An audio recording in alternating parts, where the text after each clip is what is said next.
numvise rero ko ndi kuri gahunda narasenze Imana turi mu bihe byo guhimbaza no gutazira twibuka anniversaire y'abana b'Imana. Haleluya. Gikorwa Yesu yakoze igorogoti Getsemana cyo kwemera gupfa, yarazi ko azozuka. Haleluya. Kandi azutse yarazi ko azozukana ubundi bubasha budasanzwe. Haleluya. Abamwishe bari bazi ngo ni burebure kumora kwifatira urabiyuwa ariko abantu bakwifatira bakubwira ngo uko burebure bamugize burebure nawe yari kuri mission, yarazi la fin de l'histoire. Mani shimwe yarazi ko inyuma y'iminsi 3 azozuka hamazukane ubundi bubasha, kandi amavi yose amwibonere, n'abamuteye amabuye, n'abamuvumye, n'abamushinyaguriye, n'abavuze ibintu byose yarabizi ko yari Imana yaca pardona vite vite. Ubwo bubasha rero, haleluya, yazukanye nibwo yagushizemo wewe. Mani shimwe igihe wamwemera ukamwakira nk'umwami n'umucunguzi w'ubugingo bwiwe. Imana ishimwe. Cyo gituma abantu bashaka gufata burebure bakakurabira just now, bakakurabira hanyene, bakavuga ibyo bishakira, ariko la fin de l'histoire ni intsinzi, kuko nous sommes plus que vainqueurs par celui qui a vaincu.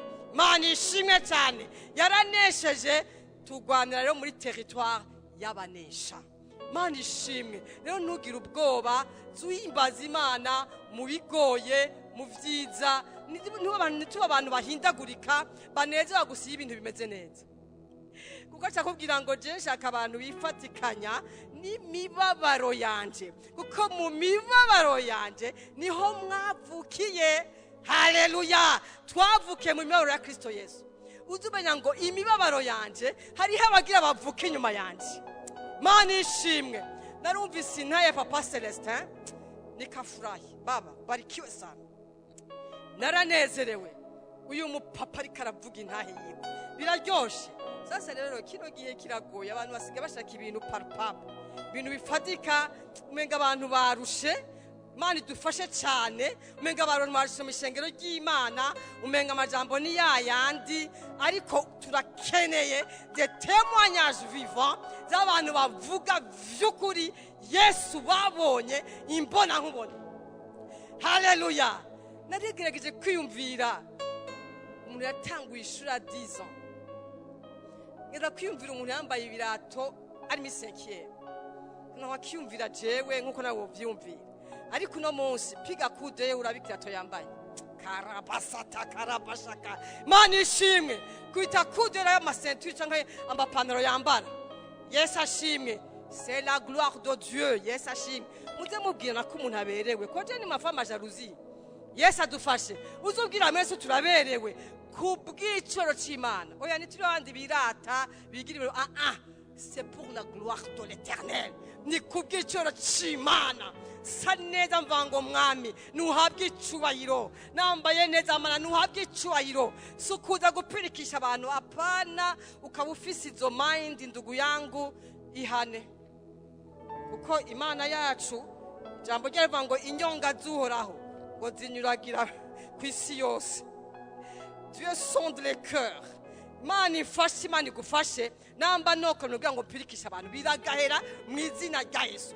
Tubikora pour la gloire de Dieu. Gicuwa cy'Imana kigaragare, hama abantu bavuge ngo hewe rega bwa bundi n'abakizo barapigaga amastile wana. Ewa amastile nakwiye kuba mu bana b'Imana kwanza kurusha abandi. Haleluya. Pour la gloire de Dieu. Ndanezerwa numvise indahe ya Papa Celestin. Ijambo rero nahawe ni ijambo rivuga ngo bamfashe banshirire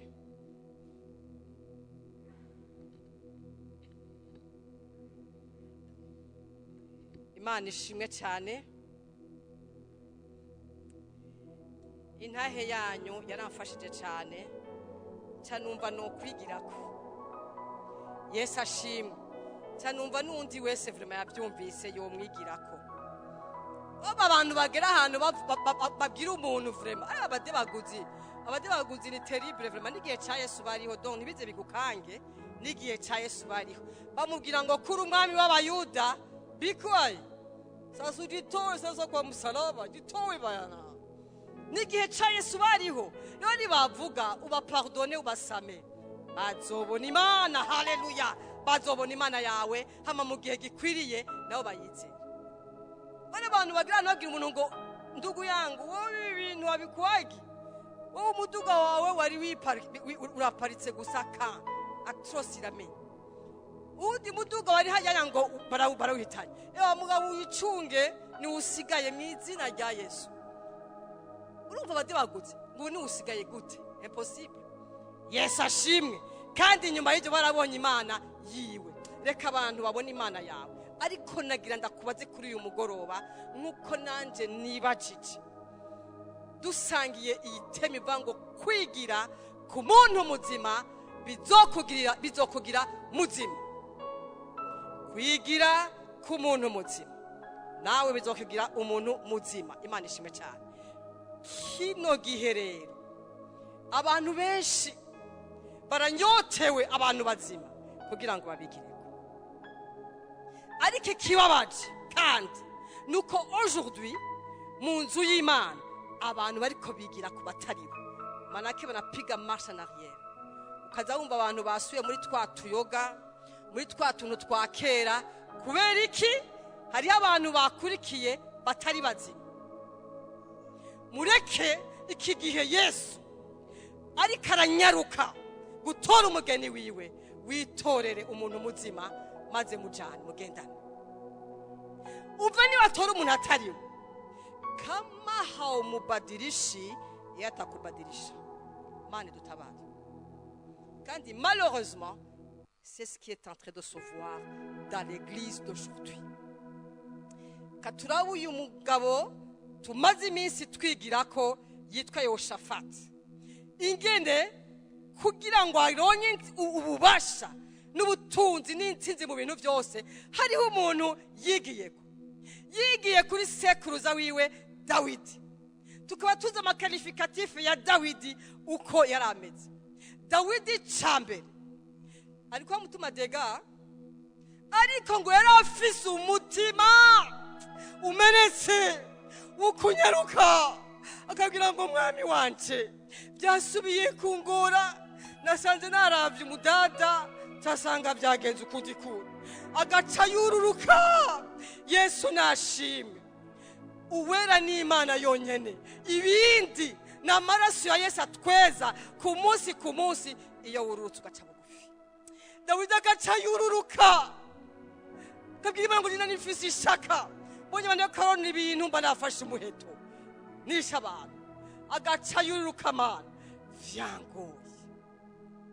Mana ishimwe. Mana iri mwijuru iritegereza, iravuga ngo voilà une personne que je veux. Nguyu umuntu je umutima wanje wifuza, n'umuntu afise umutima umenetse, umutima utirarira, umutima utigira igangi. Abantu bagakora ivyaha bakinyegeza, ariko nababwiye kwinyonga zuhoraho zinyuragira kwisi yose. Ziraba partout, nkuko ziko ziraturaba, nkuko ziko zirandaba, nkuko ziko zirakuraba. Kandi umutima uyubaha Imana ngo irawiyegereza, ngo ntiyigera na rimwe iwukegera. Mana idufashe cyane. Uyoshafati rero, haleluya. Reka dusoma aya majambo kugira ngo umwanya wo mwijoro hari gihe wihuta cyane, kugira twumve le fond nico umuntu yotahana, nico uyu mwanya wosaba Imana, nuko wo kwisuzuma, nuko no kwisuzuma nkaraba ngo mbega jewe est-ce que quelque part sindiko ndanyoha, urumva sindiko ndagenda kayombeke, bitangura wumva umenga hari ibintu bimwe mutagishaka, hari abantu bamwe mutagishaka, hari amakonversation mutagishaka. Wiyumvire mbega Mana ninde umuntu ari karankwega, mbega uyu muntu ari karankwega, mbega ivyamwa vyiwe nibiye. Yesu ashimwe. Mbega ivyamwa vyiwe nibiye. Kwijambo ry'Imana tubwira Yesu avuga ngo bazobamenyera kuvyo banga. Bantu benshi bariko barayoba ba Kristo bahura n'abavugishwa b'ibinyoma, bantu bigira ngo nabavugishwa. Ubanze umurabe rero umuntu yahora donc muvugishwa mugabo nkabona yamarika aridodomba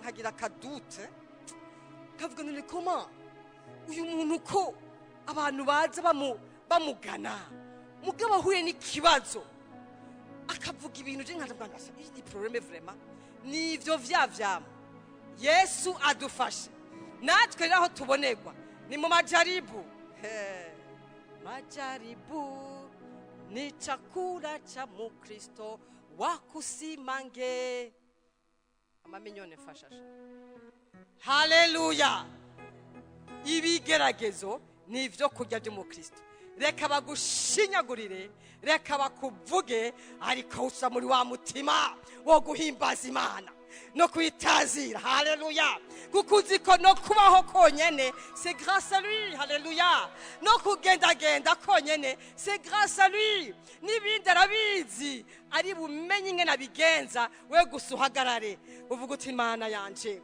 kuri bisanzwe mu ruhande rwanje uwongwanya ninde hamuhimbaza Imana abantu bazokuraba bamwe bazova ko foolish bandi bazova kuri wa deprimé ariko abandi bazova ngo no izi nkomezi uyu muntu no hari ahantu azipwiza haleluya ni kumana yaremye ijuru n'isi iri au contrôle de tout manishimwe kandi benshi bazwa kuri Yesu kubera gusa bakubonye mu bibazo uhimbaza Imana uyitazira Imana iduhana umugisha ego ingoma ya kabiri cya 17 kuva ku murongo wa 1 gushika ku murongo wa 5 maze umuhungu wiwe Yehoshafati asubira ku ngoma yiwe araheza yigira gahambaye arindana n'Abisirayeli ashira ingabo mu bisagara byose by'Ibuyuda bizitiriwe inzitiro z'amabuye akwiragiza amaboma mu gihugu cy'Ibuyuda no mu bisagara by'Efurayimu ivyo se Asa yihesheje umuheto Imana idufashe uhoraho abana na Yehoshafati kuko yagendera mu ngeso sekuruza Dawidi yagendeyemwo uhereye ubwa mbere ntaje gusiguza zabayari tukiri hajya gatoya muri vya bintu byaranga Dawidi nabwiye ko icambere ko yarafise umutima umenetse yanyaruka kugira Imana ngo vyangoye erega nagize integeke muri ubu buryo erega Mana mbabari erega jewe navukiye mu bavyeyi b'abanyavyaha Mana ikarabati nukuri Dawidi ufise umutima nkoje nifuza ica kabiri haleluya yamasiguza Imana yiwe mu ntambara mu bibazo mu bamuteye akaja ku mavi akatsinega Mana aba bantu bakurikire Imana itaravuga ntaco yakora haleluya ica gatatu yahimbaza Imana yatazira Imana muraza amazaburi icavuga yo gushimira Imana mu bikomeye mu bihambaye haleluya Imana ikanezerwa murazi ingene yigeze kubera guhimbaza no gutazira amavuta ari kuri we atazira inanga atazira umwasi wiwe Sawuli ariko aramuhiga no kuri amavuta yo guhimbaza no gutazira iyo uri muri ayo mavuta ibigukikuje tu ne vois même pas nta ntambara uvugutiza izi nizuhoraho kuko ari ubushobozi bukurura Imana iyo kurayihimbaza uyitazira akamucurangira beredata kandi ari karamuhiga yamucurarangira imwe mu mbi iri kuri we igacimuva imuvuye ko Sawuli agashira akamuhiga agashiragira kwa kundi Imana iranezerwa nguyu rero umugabo w'Imana umwami en plus w'abayuda yitwa Yehoshafati yagendeye muri izo ngeso za sekuruza Dawidi ariko agasiguza Imana ya sekuruza akagendera mu vyagezwe vyayo ntagendere mu ngeso z'Abisirayeli Imana idufashe nico cyatumye uhoraho akomeza ingoma yiwe abayuda bose bamuzanira imishikiro, agira ubutunzi bwinshi n'icubahiro gihambaye. Imana iduhane umugisha. Yagize icitegererezo, yigiye kuri sekuruza Dawidi. Twumvise ibintu bishika bitatu biranarenga vyanezeza umutima w'Imana. Imana iramuraba Yehoshafati, iramuha gukomera no kugira icubahiro kidasanzwe. Kandi amahanga atako aramutinya. Si ibyo gusa yakoze, yashiraho Abalewi, abantu abasenga bakigisha ivy'Imana. Turakwiriye bene data kwama turi mu vyagezwe vy'Imana. Ibyo bizodutabara mu ntambara, ibyo bizoduha ubwenge, ibyo bizoduha guhitamwo neza. Bwana sifiwe. Ahamvuze Yehoshafati, novuga umuntu yitwa Timoteyo. Timoteyo yagize icitegerezo Paulo nawe muramuhiza amakuru yiwe, igihe babohwa barakubitwa bakiriko baravirirana, ndiko ndabona iyo sene, babafunza mugira amamenota muri igitangaza, babinjije ahantu ngo babacunga nk'abapolisi bangahe, ariko batangura guhimbaza Imana, gutazira Imana, bakurura ubwiza bw'Imana, bakurura umutima w'Imana. Imana iri ku marayika, Imana iranezerwa bati wow, ngabo abantu bamesheje icubahiro. Timoteyo yigira kuri Paulo abukomeye. Kamvuge uwitwa Eliya na Elisa. Elisa yamaraba Eliya, akamuraba Eliya ingene yubaha Imana, aramuraba. Eliya agiye kuduzwa, Elisa aramuhanga amaso, acahabwa double portion. Mana ishimwe. Novuga kuri Rusi na Naomi. Haleluya. Mana ihabwa icubahiro. Naomi aravuga ati jewe uyu mabukwe, naho ibintu vyamuheze ko vyose, naho abahungu be bapfuye, naho umugabo we yapfuye, naho nabuze umugabo ari umuhungu wiwe, ariko hari ico ndiko ndamwigirako, acara mu matako. Naomi aca atwagwa n'umuntu akomeye twa Bowazi, ari mu gisekuruza ca Dawidi. Imana ishimwe. Ndagomba kuvuga kuri uyu mugoro, ndakubwira nibwira, mbega ndiko nigira kuri nde? Mbega ndiko ngendana nande? Haleluya. Ari igihe abana b'Imana bivugisha tubitu tw'intege nke ngo Satani yanteye. Yesu adufashe cyane. None ndakubaza, nabi ijambo ry'Imana rivuga ngo niwagendana n'umusambanyi ngo uzore umusambanyi nkawe. Mana idufashe cyane. Nabi ijambo ry'Imana rivuga niyifatikanya n'umunyamahanga, urabe neza. Nije ndabivuze ga yemwe. None ivyo wonya bisaba ko jewe babinyigisha cyangwa ndabibona. Yesu adufashe cyane. Namba hariho abantu batewe kanaka mu muryango bahagenda ukundi, none gabashe sindabanka mugabo vraiment je fais une réticence, cyangenda doucement buhoro nkabingingira ku Mana. None cye nifatikanya nabo, Imana idufashe cyane, bica bigenda gute? Rero uyu munsi ikibabaje nivyo biko biragaragara mishengero ry'Imana. Nabona umukozi w'Imana kanaka ari kagenda ukundi, Yohana ngo namubonye ngo nawe ngo ari utudrosti ngo yashyize mu ikoka, ari ngo nodushiramwo. Reka nshuti y'umusaraba, Mana idufashe. Haleluya. Nivyo uyu munsi abantu, kandi Yesu araje. Umve nibavanga urishima ngo ndi kubera ngo bagiye kure yabo, ntaco wabatutse. Mugabo wavuze Imana, namba uyu muntu namuhanuye rimwe, namba uyu muntu namuhanuye kabiri, namba uyu muntu namuhanuye gatatu, bikanga. Basi Yesu uramuzi n'umuntu wawe, kandi nuhabwa icubahiro, kandi babazereza amahibihe vyose. Hako bahava banyita ngo nawe ngo asigameze nka kanaka, biragahera. Nanezerewe uyu munsi ari umuntu yanganirije, arambwira ati reka ndakubwira inkuru nziza, uko nzi kukunda ibintu vyiza wewe.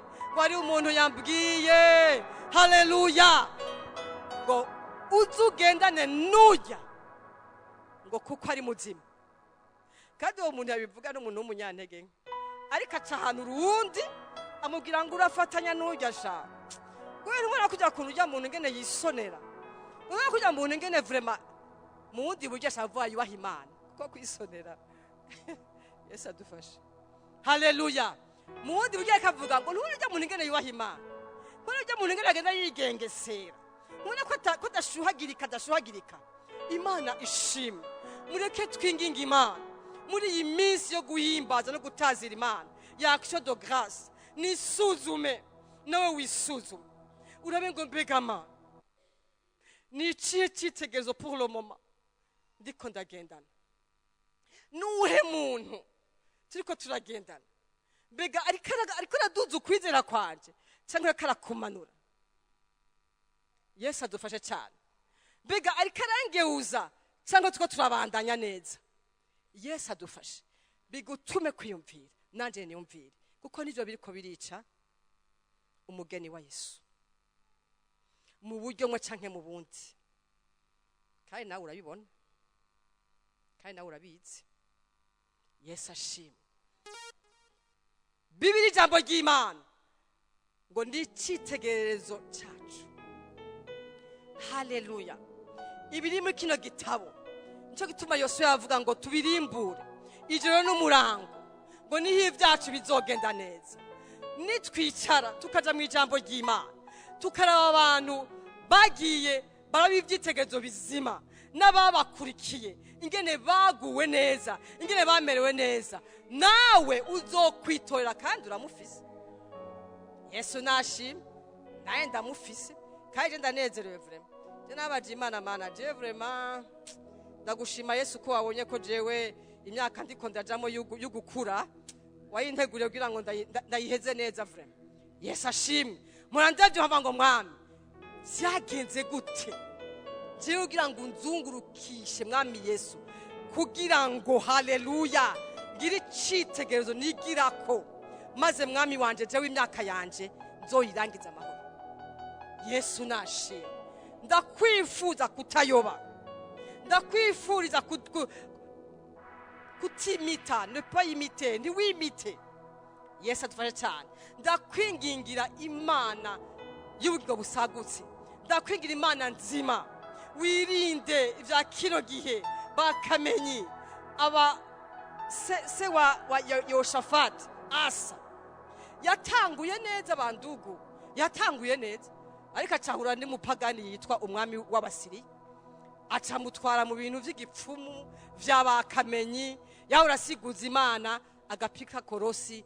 yanapfuye na nabi Imana idufashe cyane nivyo rero umuhungu wiwe Yoshafati avuga ati jewe rero oya reka jewe nzokora nkuko sekuza wanje yabikoze Dawidi Imana ishimwe cyane haleluya Imana ishimwe cyane twirinde ibi ni byinshi biriko birasamaza abana b'Imana kandi pe abantu bakaba envoûté ukiyumvira n'Imana niyo mpamvu hageze igihe Dawidi arabaza abagaratiya ngo yemwe bagaratiya mwe nindi yabaroze mwatangure mu vy'impemu none muhereje mu vy'umubiri Mana idufashe ba Kristo Abundant Life Church mureke twigumire mu vy'impemu Bwana sifiwe intambara ziriho kuko umwasi kirenye yisi ari karakora kandi muri vitesse ikomeye umve ndakubwire wowe uzokwihagarara gusa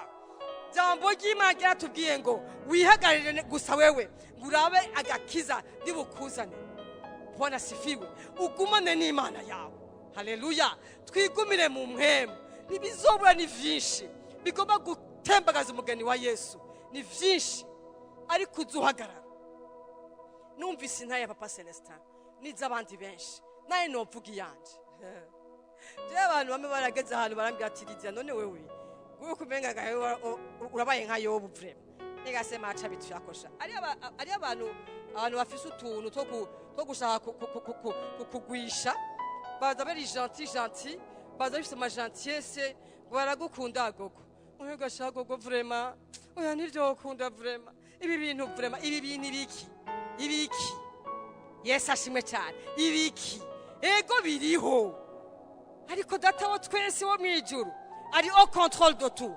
haleluya we azi ivy'itanguro mu iherezo. Ivyo yaramaze no kubiheza n'ama intimidation gusa. Imana idufashe cyane. Wowe gusa uhagarare n'Imana gusa. Oh, haleluya. Wirinda kaha n'icyaha gusa. Hama bikugoye kuko turi mwisi, wegera Imana nkuko Dawidi yegera Imana. Mana mbabarira, vyangoye. Imana izokugombera. Turafise umukunzi. Yesu ashimwe. Ndakunda Dawidi. Yavuga ngo nubwo data na mama bona, ngo urazonyitorera. Ngo abantu bamevye. Where is the problem? Abantu baguhevye. Yesu Imana yaje gucungura abantu biwe. Siba ni mutupa kiwazi. Kandi inshuti ziwe magara. Kivyo bintu inshuti ya mbere yabye ni Yesu. Haleluya. Baguhevye. Sanzwe. Bamevye. Okay. Haje ndafise umuntu umwe yanglobe isi yose ankunda. Misa musufi. Yesu ashimwe. Azokura bari mwijuru. Uzokura ubwiza bwiwe. Azogusiga. Hamwe bose bavuga ati none umuntu ko abantu bose bamuhevye. None mbona yiko bien. Mbona nafanana bien bayama. Yesu ashimwe. Kuko uzohagarara n'Imana. Ubushobozi. Haleluya. Yanesheje isi na kuzimu. Imana ishimwe cyane. Afise pouvoir ku bintu byose. Haleluya. Avuga ngo nuko datina baba ntango urazonyitorera. Humura. Nibizobura. Kandi biriho bituzungurutse. Ariko ndakwinginga mu mbabazi z'Imana. Reka kuja gusiguza batari byo. Siguza Imana yawe. Hagarana n'abantu bazima. Uzokomera. Bazoduza ukwizera kwawe. Nuzonyiganyiga. Kandi uzomererwa neza. Kandi na biriya vyose bizombaramara. Ariko bene data, ibaze ikiyaga, les vagues. Ibaze amavage mu kiyaga. Kumva ijwi rya Yesu. Yesu kuvuga ngo hora, ceceka. Amavaga atatuza. Bisigura ngo na vya bintu, urabibona? Bibwire bikora amasikiyo. Yesu nashim. Bibwire uti wantambara we. Uje widegiza. Winjiye muri quelqu'un ou quelqu'un. Ndakubwiye ngo ceceka mu izina rya Yesu. Ndakubwiye ngo muvemwo kuko uyu nawe n'umuzukuza wa Aburahamu. Haleluya. Ne cherche pas d'ennemis. Yesu adufashe cyane. Yesu yabwiye Petero numubizi. Yesu ariko aravuga nyene ko hari ibihe bigaye mubeko. Petero urumva bigumbagumba. Avuga ngo mwami wanje nibikakubeko niba abantu nakubwiye baza bivugisha utuntu kugira ngo bakunyohe ere gucujyo utubwo utiyo utangura kuvuga ngo nivyo vraiment Imana ngo yampevye aho urugurira umuryango Satani atakumariza. Imana idufashe. Yesu acarahindukira. Pour te dire que tu n'as aucun ennemi. Wewe umwasi we ni Satani n'imvugo zitarizo. Acavuga ngo mvinyuma Satani. Ntiyavuze ngo mvinyuma Petero. Yavuze ngo mvinyuma Satani. Yavuga ngo mwavyiyumviro mwe. Mwinjiye muri Petero umukunzi wanje. Muvemwo mu izina rya Yesu. Byo tubikankamira birumva. Bantu bate uzukankamira yiko birabakoresha birumva. Kandi mbunyuma uzosanga ibintu bigenze neza. Mana ishimwe cyane. Uri kuraba icitegereza iki. Mpagaranye n'icitegereza iki. Isuzume nanje nisuzume kugira ngo bene data Yesu yoza ubunyene. Yesu yoza ubunyene asange umatanye nawe. Haleluya. Maze mwiduganire mu birimba byo mwijuru. Aho mwijuru mubona bene data nta ntambara, nta ngwara, nta gutabwa, nta gusonza, nta kwifuza ikintu ntukironke. Hazoba ari umunezero w'ibihe vyose. Ni kivyukuri vraiment cyo dutandukanya n'ugo rukundo rw'Imana rubonekera muri Kristo Yesu. Mbega n'amaganya, mbega n'inkota, mbega no gutabwa. Oya, Paulo achabivuga ngo menye neza. Yesu ashimwe. Harageze ko duhagarara tuvuga ngo umviriza wakigeragezo wewe ntushaka kuntandukana n'Imana yanje. Nagenda kubwira icambere ntushaka kuza Imana itakurekuye. Mwibuke amakuru ya Yobu.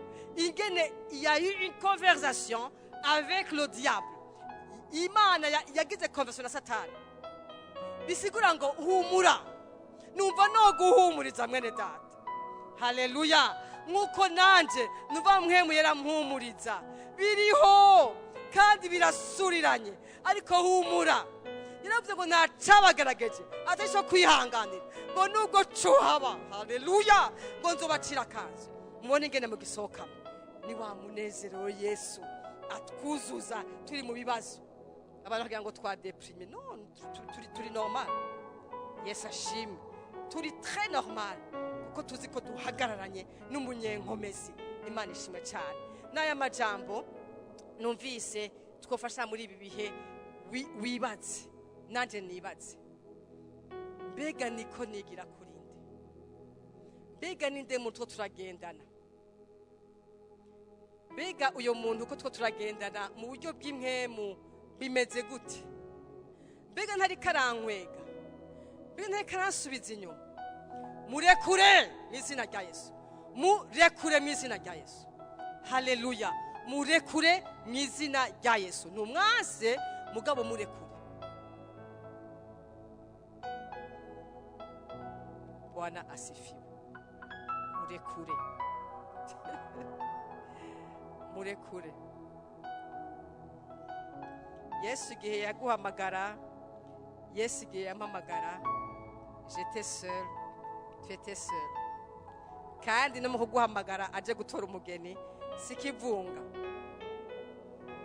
abantu bakunda udu club abantu bakunda utugwi umviriza rekura wimatanye n'umwami wacu Yesu Kristo wigumire mu mpema ntihagire ukunyaga igitsibo cawe Yesu ashimwe ntihagire ukunyaga mwene data je vraiment naho je abantu bose bondeka mama inyoni bote baniyaci akini bani bakiziye Yesu wangu nubwo bose ebana ndiko ndakubwira ukuri abana banje ngabajye barabizi umve ndakubwire tetot haleluya ngenda nemye haleluya nkumva umucunguzi wanje arangwiriye Mana ishimwe cyane nkisuzuma n'Imana hakaba ari hagasembwa ume gutunganya vuba haleluya ariko ibisigaye n'amahoro ubunguwe neza n'amahoro Imana iduhana umugisha mwaraheza gihe